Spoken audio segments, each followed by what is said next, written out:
Juízes. Estamos pessoal que está aí nos visitando, nós estamos na exposição do livro de Juízes. Começamos, esse já é o terceiro domingo da exposição.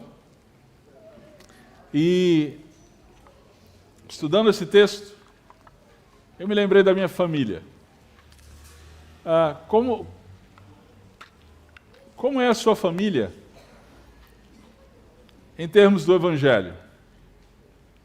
Tem alguns novos aqui, vêm de famílias católicas, espíritas e etc. Mas tem outros de uma linhagem de evangélicos. Esse é o meu caso. Eu venho de uma linhagem de evangélicos desde a minha bisavó. A primeira a conversão na minha família foi a minha bisavó. Eu lembro dela, a chamávamos carinhosamente de Maininha. Ela foi convertida em 1914, lá em Natal. Ela era católica e alguém anunciou o Evangelho para ela, e ela então foi transformada pelo poder do Evangelho, e aí então ela decidiu sair da sua igreja, e aí passou a frequentar uma igreja evangélica. Mas conta-se que ela, em determinado domingo, ela estava passando em frente de uma igreja católica e o padre falou, lá vai a herege! E aí as pessoas correram para tacar pedra nela. Ela foi dada como morta. Mas, graças a Deus, ela sobreviveu ao ataque e se recuperou. E aí, então, a partir dela, toda a minha família hoje declara ser evangélica, né? Todos, né? E eu lembro dela. Eu não tive muita convivência porque eu fui criado em Brasília, mas sempre que íamos de férias, meus pais faziam questão de me levar no quarto da Maininha. E algumas dessas vezes, quando eu chegava lá, ela estava de joelhos orando. E isso me marcou muito, né? E aí então meus pais pediam para que ela então orasse por mim, o Nelsinho, porque o Nelsinho era muito levado. Só Jesus na vida do Nelsinho. E ela então orou por mim nessas ocasiões. Uma mulher piedosa, uma mulher crente, uma mulher firme no Evangelho, uma mulher firme na sua convicção de Cristo Jesus. E aí veio, então, os outros da nossa família, vieram por influência dela, porque ela anunciou o Evangelho, porque ela pregou o Evangelho. Então, essas pessoas também vieram à conversão. Mas aí, irmãos, veio uma nova geração da minha família. E como eu disse para você, hoje todos são evangélicos, mas nem todos são discípulos de Cristo. Sim, infelizmente existe uma diferença. Hoje existem, então, evangélicos nominais entre os parentes. São aqueles que vão à igreja, assistem cultos, né? Mas ainda não conseguiram, de fato, entender o Evangelho de Cristo, ainda não foram, de fato, transformados. É uma geração que caminha, e eu falo isso com muita tristeza, caminha para o caos cada vez pior. Eles não conseguem entender isso, não conseguem perceber isso, mas se eles não se arrependerem, se não vierem aos pés do Senhor Jesus Cristo, eles vão de mal a pior. Por que eu estou dizendo isso? Porque é exatamente isso que o texto de Juízes de hoje vai nos falar. Abra sua Bíblia em Juízes capítulo 2, versos 6 a 23. Esse é o nosso texto de hoje. Nós já vimos no capítulo 1 que o Senhor ouve e o povo triunfa. Foi o começo triunfal do povo de Israel chegando na terra prometida, na terra de Canaã. Eles consultaram o Senhor o Senhor lhes falou e eles triunfaram na batalha. Mas, logo em seguida, ainda no capítulo 1, nós vimos que o Senhor, ele estava com o povo, assim como o Senhor está conosco, mas o povo fracassou. Por quê? Porque a falta de confiança os levou à desobediência. E a desobediência os levou ao sofrimento, ao choro. Isso acontece conosco também. Bem, hoje nós vamos ver que a fé, ela nos conduz à adoração e à herança.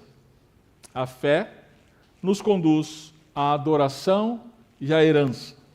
Mas a incredulidade, a inimizade contra Deus. A inimizade, ela nos conduz a incredulidade nos conduz à inimizade contra Deus. Vamos lá, vamos entender isso. A primeira parte dessa sentença está no verso 6 até o verso 9, do capítulo 2 de Juízes. Vamos ler. Depois que Josué despediu o povo, os israelitas saíram para ocupar a terra, cada um para a sua herança. O povo cultuou o Senhor durante toda a vida de Josué e dos anciãos que sobreviveram a ele, e que haviam visto os grandes feitos que o Senhor havia realizado em favor de Israel. Então Josué, filho de Num, servo do Senhor, morreu com a idade de 110 anos, e o sepultaram no território da sua herança, em Timnat-Heres, na região montanhosa de Efraim, ao norte do monte Gaás. Até aí por enquanto. Queridos, a fé conduz à adoração e à herança. A fé conduz à adoração e à herança. Veja o verso 6. Nessa parte, queridos, é uma segunda introdução. Já houve uma introdução no livro de Juízes, capítulo 1, começa dessa forma, mas aqui ele vai retomar. Só que ele vai retomar com alguns detalhes. E a gente vai acompanhar isso. Nessa retomada da introdução, ele começa com Josué. E Josué, nós vimos aqui que ele cumpriu sua missão. Diz que então Josué despediu o povo, os israelitas saíram para ocupar a terra, cada um para a sua herança. Josué foi chamado por Deus para suceder Moisés, e agora então ele cumpre a sua missão. Ele leva o povo de Israel então à conquista e a receber a herança. Mas o verso 7 explica como é que isso aconteceu. Olha só. O povo cultuou o Senhor durante toda a vida de Josué e dos anciãos que sobreviveram a ele e que haviam visto os grandes feitos que o Senhor havia realizado em favor de Israel. Só entre um parênteses aqui, a palavra ancião, no Antigo Testamento, ela é transliterada para o grego no Novo Testamento como presbíteros. São os pastores de hoje. Só um parênteses. Bem, Josué e aquela geração de presbíteros, de líderes, de anciãos, eles conduziram o povo à adoração. Eles conduziram o povo a cultuar ao Senhor. E aí, o destino disso foi a herança. Durante a sua vida, a vida de Josué e dos anciãos, o povo cultuou o Senhor. Eram aqueles que tinham visto, olha aí no verso 7, os grandes feitos que o Senhor havia realizado em favor de Israel. Aqui, queridos, ver não é simplesmente se referindo a ser testemunha ocular. Não. Aqui, o sentido é de ver com fé. Eles viram os atos do Senhor e creram. Eles creram e porque creram, cultuaram. E durante a vida de Moisés, durante a vida de Josué, eles cultuaram o Senhor, sim, com suas falhas, sim, com todas as suas dificuldades que nós conhecemos, mas eles creram e eles cultuaram o Senhor. Diz ainda aqui no verso 8, que Josué, filho de Num, morreu com a idade de 110 anos. Mas é curioso porque, se você for acompanhar todos os relatos em relação a Josué, sempre diz assim, Josué, filho de Num. Eu achei curioso isso. Todos. Você pega desde de Deuteronômio, Números, você vai ver todos os relatos que falam de Josué, diz, ele era filho de Num. Abra sua Bíblia então em Números, capítulo 11. Quem era Num?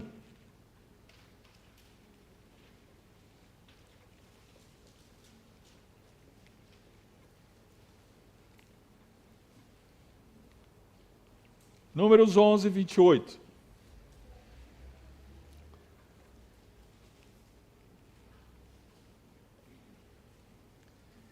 Então Josué, filho de Num, quem era Num?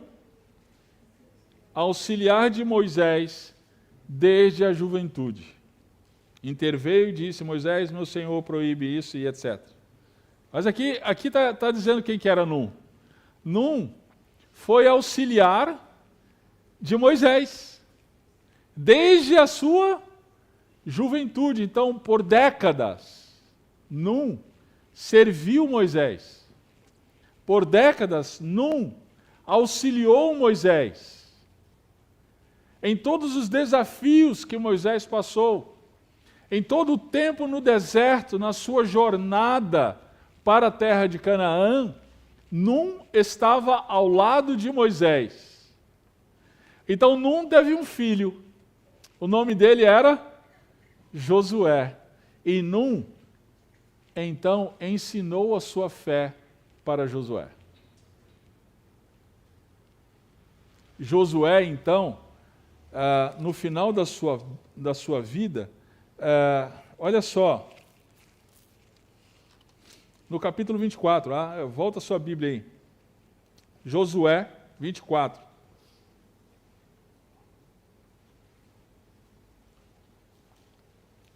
Verso 14. Final da vida, Josué chama o povo, e o que é que Josué fala para o povo?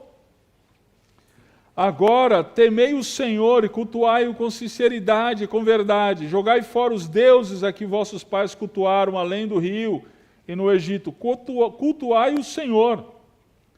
Mas se vos parece mal cultuar o Senhor, escolhei hoje a quem cultuareis. Se os deuses a quem vossos pais, que estavam além do rio, cultuavam, ou os deuses dos amorreus em cuja terra habitais. Mas eu e minha casa cultuaremos ao Senhor. Amém. Já pensou seu filho dizendo isso? Num ensinou a sua fé para Josué, de maneira que Josué disse para todo o povo, eu e a minha casa serviremos ao Senhor. E no final da sua vida, então lá em Juízes capítulo 2, depois que ele viveu, quantos anos? 110 anos. Qual foi o epitáfio de Josué? O que é epitáfio? Sim, boa. Quando alguém morre, é da minha época, né, gente? Aí tem aquela placa, né, no túmulo, aí está lá, aqui jaz Josué, filho de Num, servo de Deus. Olha, né? Aquele que cultuou o Senhor durante toda a sua vida e levou o povo a cultuar ao Senhor. Deixa eu perguntar para você, qual será o seu epitáfio quando você morrer?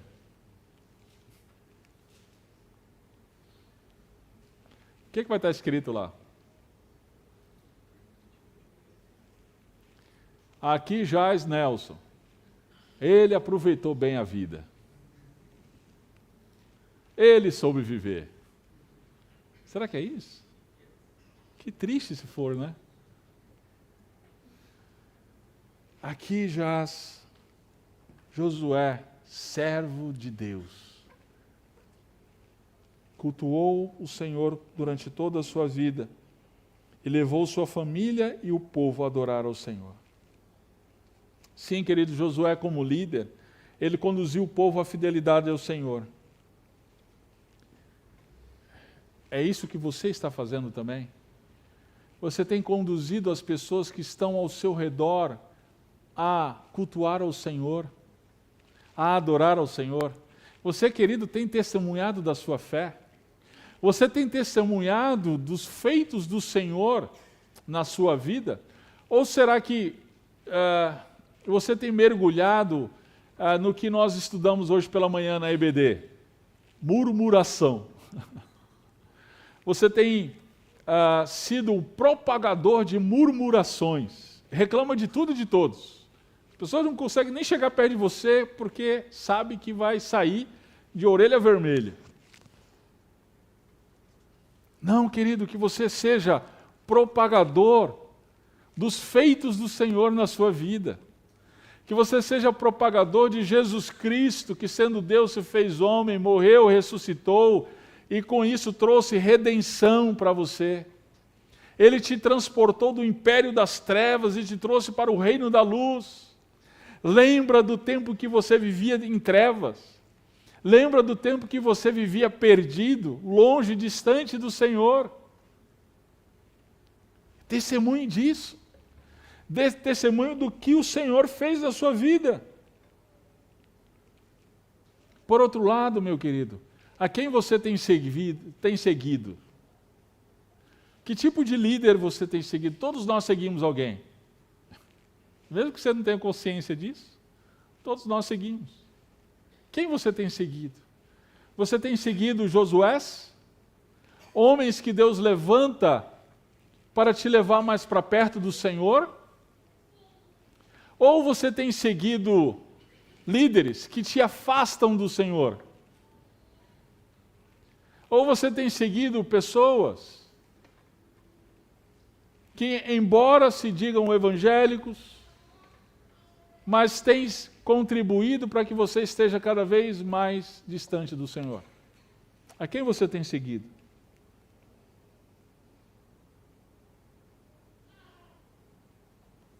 Uma outra coisa. Aquela geração que cultuou o Senhor. Diz aqui, eles herdaram a herança.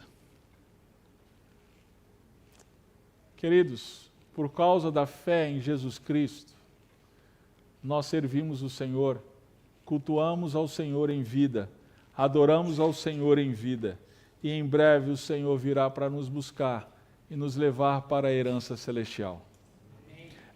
É exatamente isso que o apóstolo Pedro diz em 1 Pedro, capítulo 1, verso 3. Abra a sua Bíblia. 1 Pedro, capítulo 1, verso 3.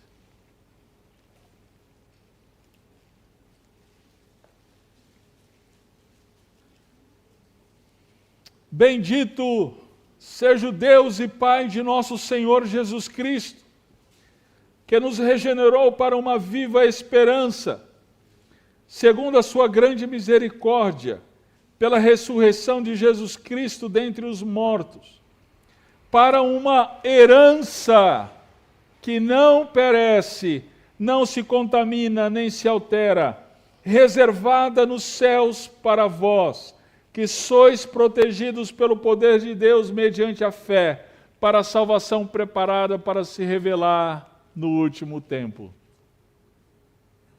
Nisto exultais, ainda que agora sejais necessariamente afligidos por várias provações por um pouco de tempo, para que a comprovação da vossa fé,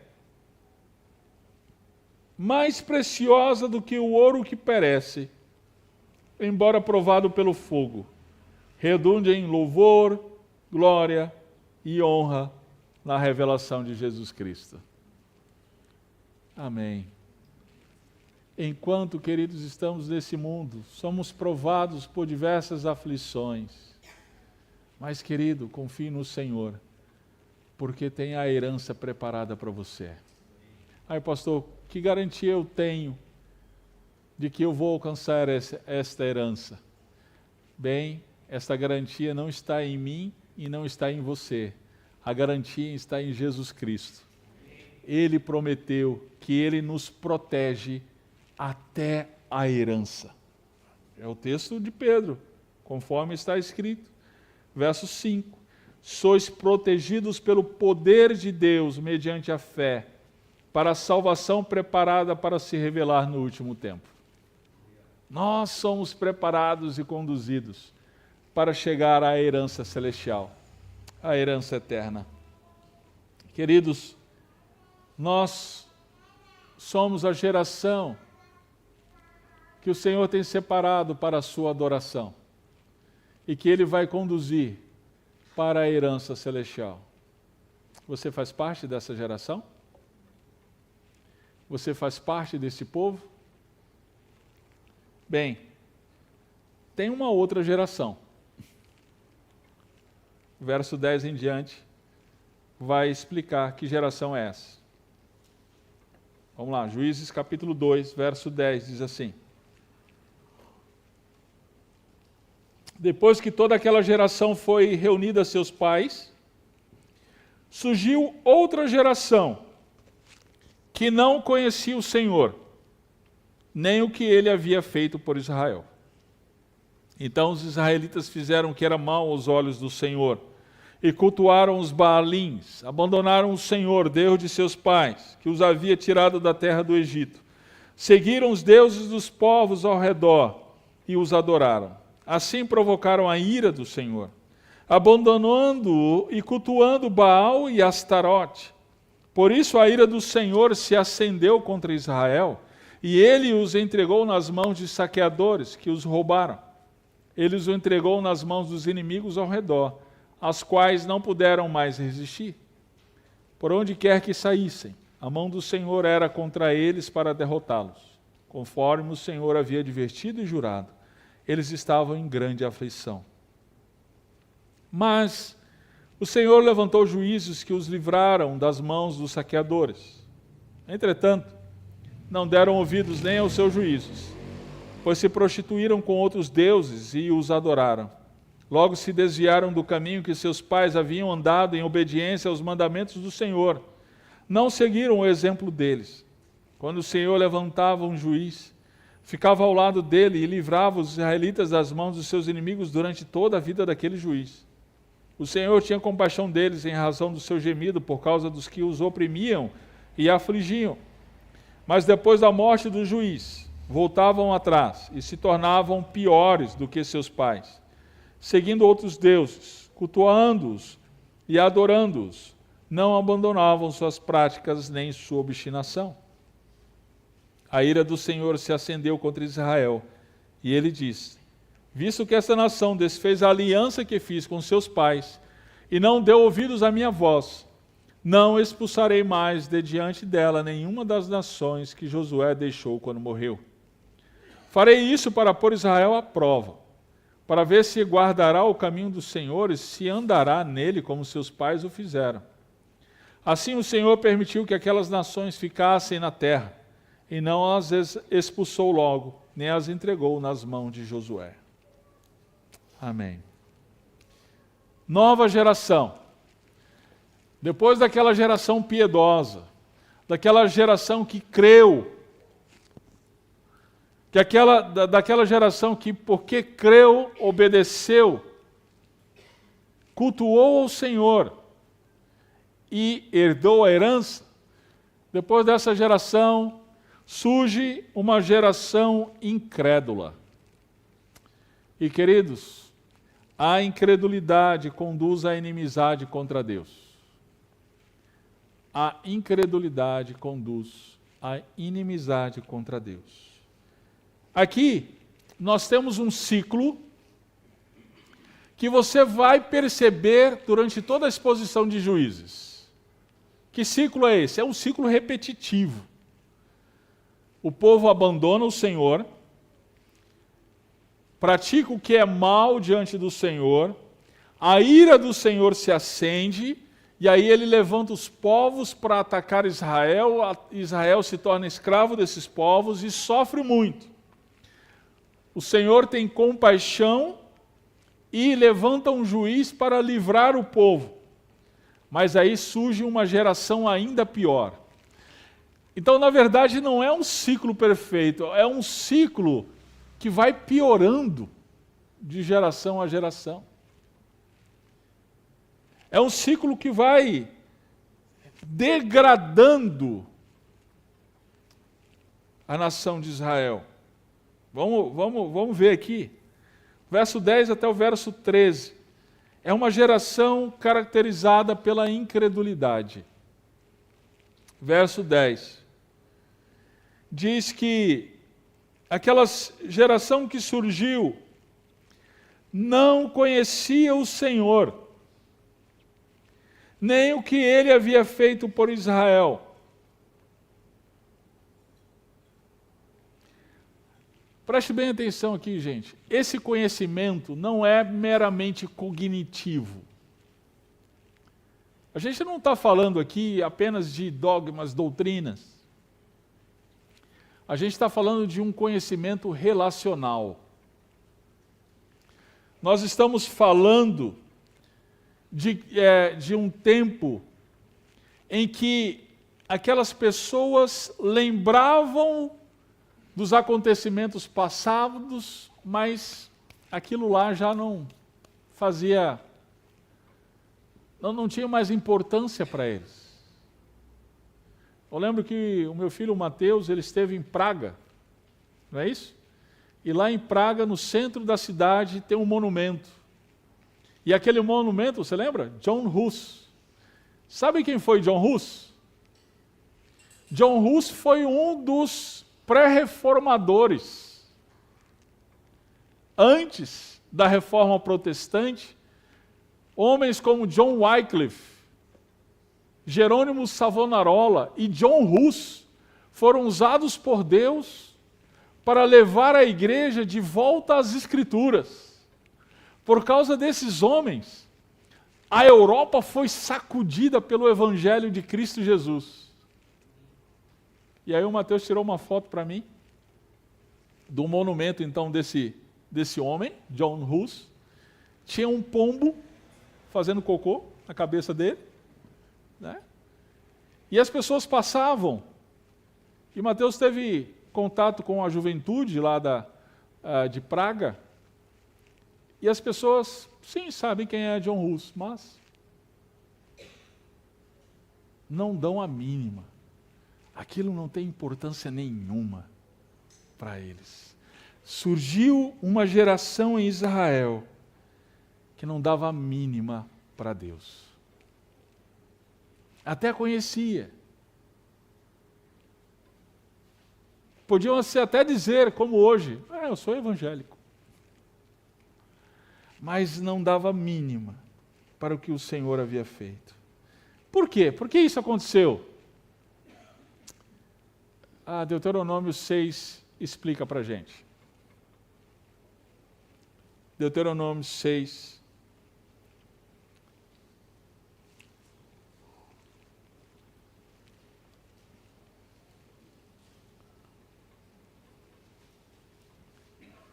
Olha o verso 4.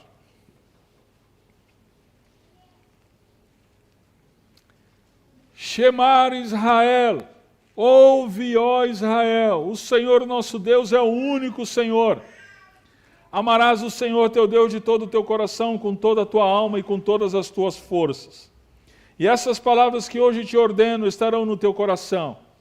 E verso 7, ensinarás a teus filhos, e delas falarás sentado em casa e andando pelo caminho, ao deitar-te e ao levantar-te. Também as amarrarás como sinal na mão e como faixa na testa. E as escreverás nos batentes da tua casa e nas tuas portas. O que aquela geração deveria fazer? Amar o Senhor acima de todas as coisas e ensinar à próxima geração o amor do Senhor. E ensinar à próxima geração a também amar ao Senhor. A geração de Josué foi uma geração piedosa. Foi uma geração que viu os feitos do Senhor. Foi uma geração que creu. Foi uma geração que viu o Senhor mandar enviar as 10 pragas para o Egito. Viu o Senhor abrir o Mar Vermelho.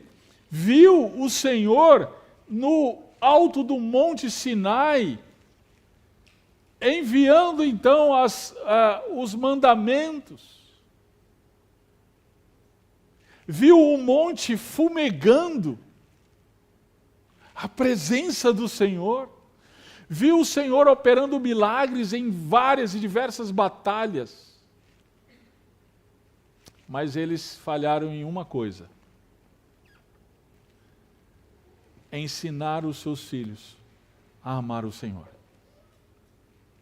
É por isso que a próxima geração, a geração seguinte, não conhecia o Senhor. Eram homens e mulheres piedosos, mas a sua piedade ficou circunscrita em si mesmos. Não ensinaram. Queridos, nós temos responsabilidade sobre a próxima geração. O triste é que, em muitos casos, nós guardamos a nossa fé para nós mesmos. O triste é que, em muitos casos, nós ensinamos tudo aos nossos filhos. Ensinamos matemática, química, física. Nós ensinamos música. Nós ensinamos línguas. Nós ensinamos uma nova profissão para os nossos filhos. Mas quando se trata de ensiná-los a fé, o amor a Deus, o amor a Jesus Cristo, a gente não se dedica tanto, não é?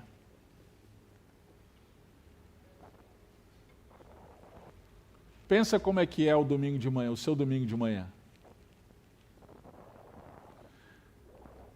Dá vontade de ir no parque, dá vontade de ficar em casa descansando, e aí você vai sucumbindo à tentação, e aí o seu filho até chega: pai, mãe, a gente não vai na igreja? Ah não, filho, hoje não. Mas por quê? Hoje eu estou com dor de cabeça. Não, hoje a gente vai ficar em família. Queridos, embora nós professemos a fé em Jesus Cristo, muitas vezes a nossa prática é de ateus. Muitas vezes a nossa prática é o que nós estamos ensinando para os nossos filhos. E aí os nossos filhos estão aprendendo não de acordo com o que nós estamos falando, mas de acordo com o que nós estamos vivendo.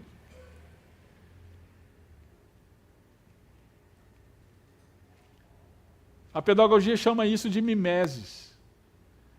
Você fica perto do adulto e, através da proximidade, você aprende os jeitos, trejeitos do adulto. Os nossos filhos aprendem assim conosco em relação à fé.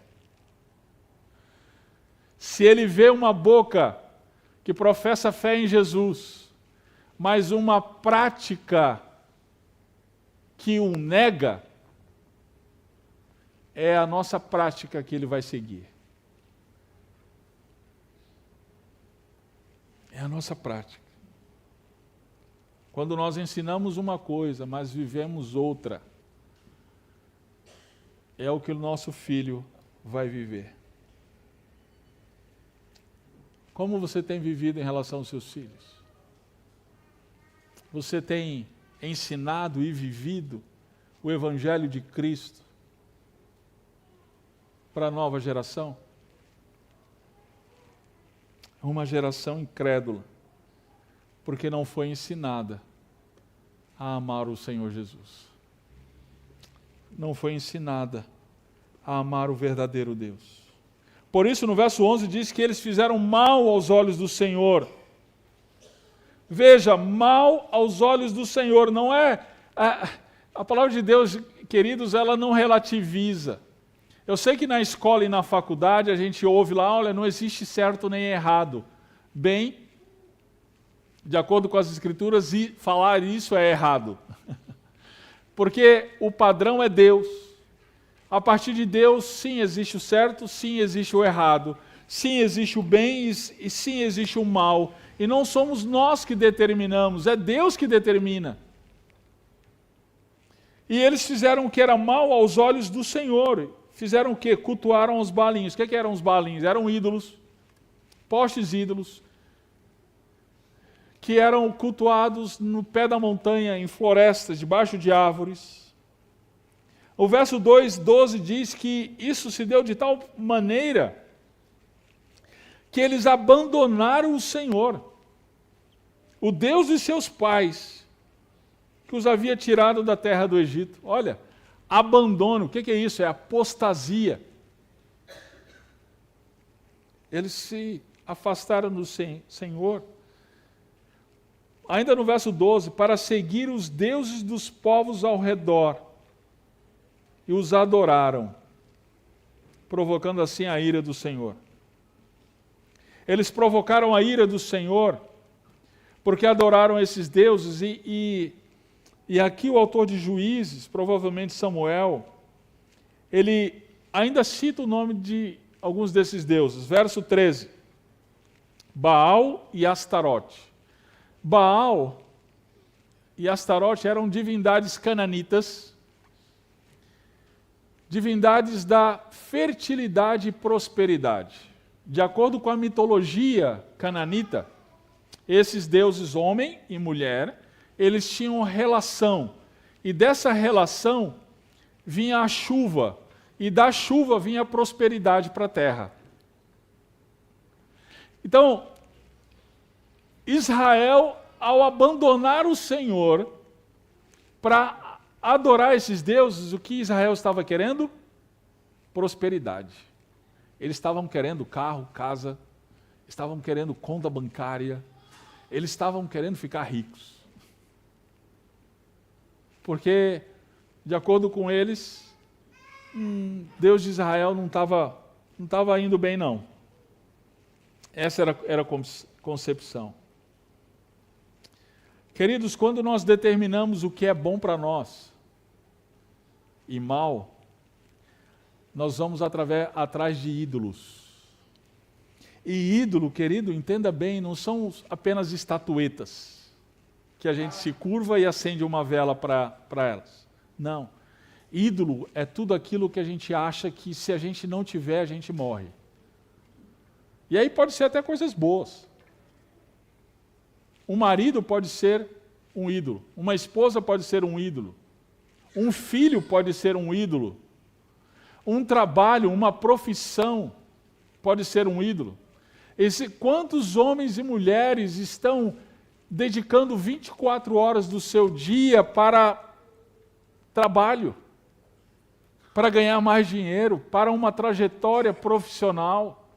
São pessoas que abandonaram os seus filhos pequenos, porque elas precisam ganhar mais dinheiro. Abandonaram até mesmo o seu casamento, porque precisam ganhar mais dinheiro. Estão destruindo a sua própria família e até a sua própria saúde. São pessoas que vivem à base de ansiolítico. Por quê? Porque estão adorando ídolos. Os ídolos da nossa época são vidas que são pautadas pelo acúmulo de dinheiro, pela falta de perdão, porque a pessoa é o centro do universo. Se me magoa, não, então não tem perdão. Se pisa na bola comigo, não dá. São pessoas cuja vida estão pautadas pela sensualidade, pelo entretenimento, pelo conforto. São os ídolos da nossa época. E sabe de uma coisa? Pasmem. Muitas dessas pessoas se identificam como evangélicos. São pessoas que estão frequentando a igreja. São pessoas que estão domingo após domingo vindo à igreja. Sabe qual é o problema de Israel? Não é que eles deixaram de cultuar o Senhor. Não. Eles continuaram a cultuar o Senhor. O abandono aqui se refere ao fato de que eles continuaram cultuando ao Senhor, mas, juntamente com esse culto, eles acrescentaram outros deuses. Esse Deus aqui vai me ajudar para isso. Esse Deus aqui vai me ajudar na minha saúde. Esse Deus aqui vai me ajudar na minha vida amorosa. Já viu isso em algum lugar nos nossos dias? Não, esse Deus aqui vai me ajudar a prosperar no meu trabalho e etc. O Deus de Israel, o Deus de Israel também tem o seu lugar. Queridos, o problema é que o Deus de Israel é o único Deus. E ele não divide a sua glória com ninguém. Portanto, se nós acrescentamos outros deuses, falsos deuses, à nossa adoração, na verdade nós estamos abandonando o verdadeiro Deus.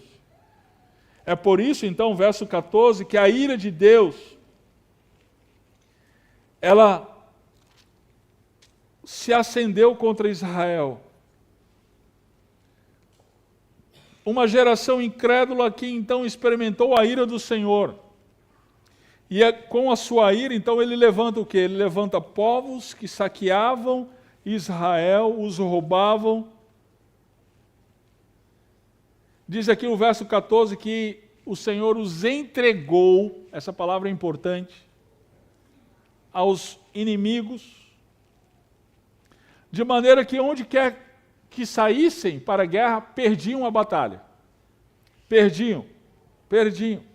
E vinha então um profundo sofrimento.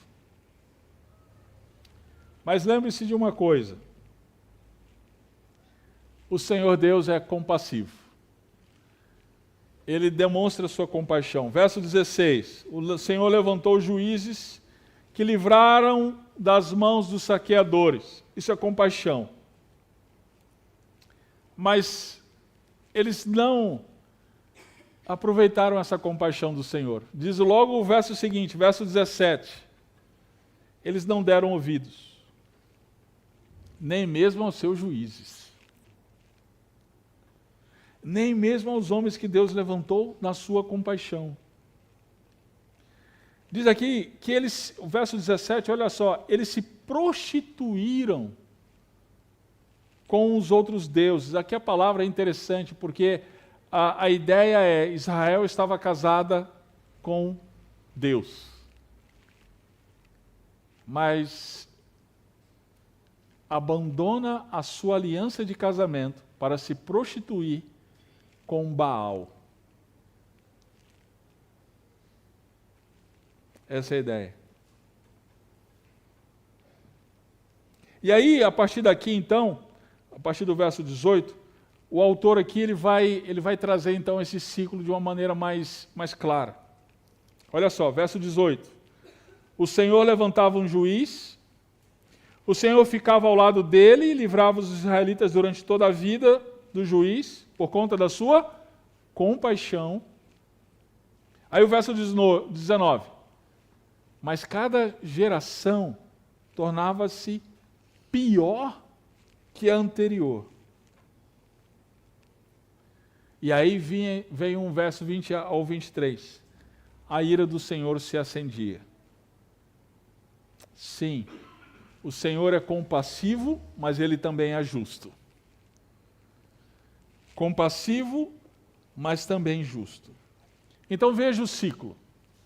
Eles abandonavam o Senhor, fazendo o que era mal, a ira do Senhor se acendia, vinha o sofrimento, mas Deus tinha compaixão, levantava juízes, mas aí surgia uma nova geração, ainda pior que a anterior.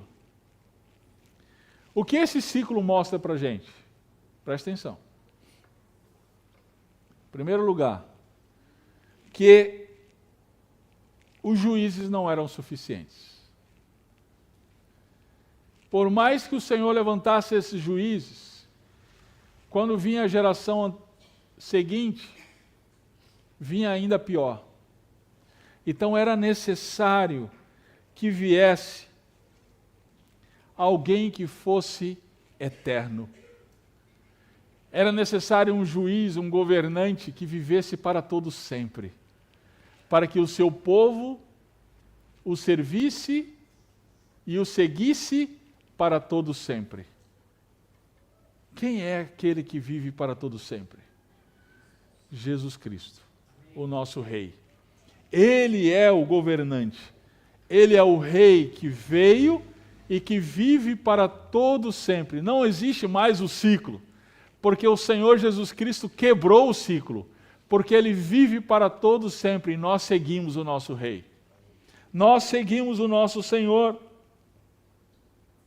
Bem, nós ainda vemos esse ciclo na humanidade. Paulo ele fala desse ciclo lá em Romanos capítulo 1, verso 18, ele diz: a ira de Deus se revela dos céus contra toda impiedade.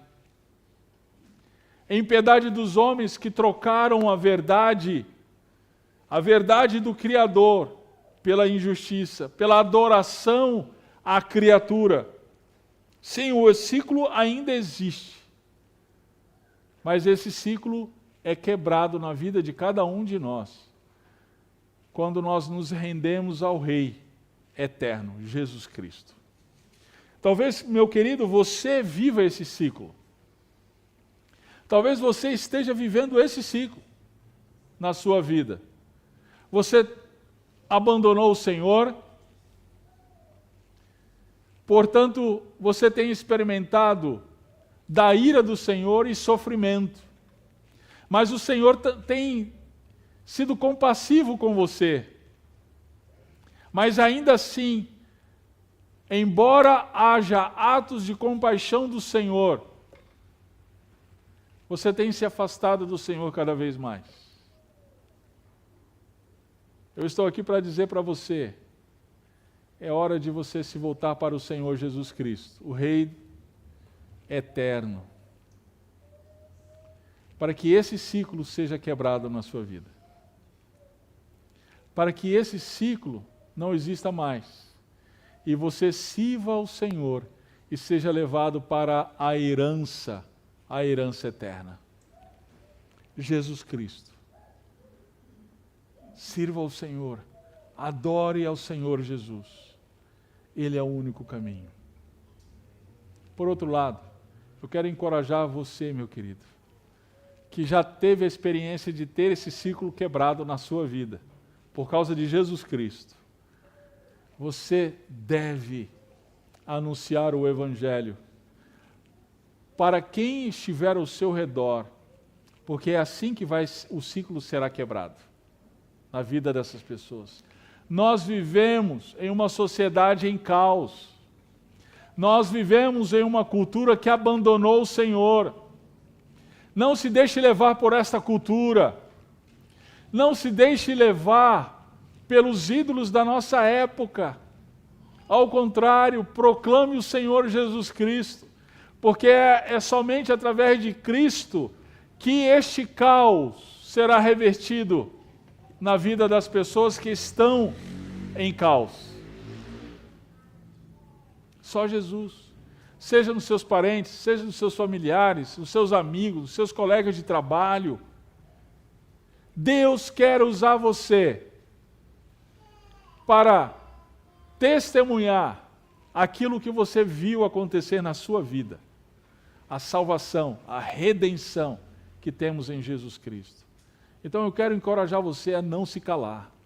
Não se cale. Continue firme. Continue proclamando até você receber a herança eterna. que nos está reservada. A fé conduz à adoração e à herança, mas a incredulidade, a inimizade contra Deus. A que geração você pertence? Aqueles que creem e por isso adoram e estão rumando à herança celestial?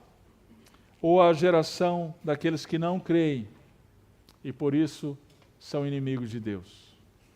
A que geração você pertence? Vamos orar.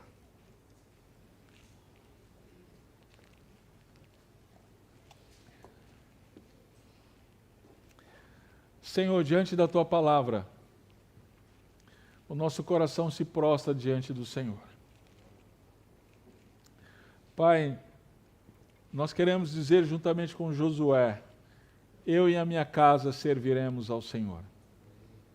Diante de uma geração incrédula, diante de uma geração que abandonou o Senhor, diante de uma geração que se prostra diante de falsos deuses, nós queremos nos prostrar diante do verdadeiro Deus, Jesus Cristo, em adoração, confiando no Senhor, que Ele nos conduzirá à herança eterna. Pai, livra o nosso coração de se prostrar diante de falsos deuses, ídolos. Nós queremos adorar tão somente o Senhor. E fortalece-nos para que sejamos arautos, proclamadores do grande Deus, Rei de todo o universo, Jesus Cristo, o nosso Senhor e Salvador. Em nome dele nós oramos. Amém. Quero chamar os irmãos que estão escalados para me auxiliar aqui na ceia. Nós estamos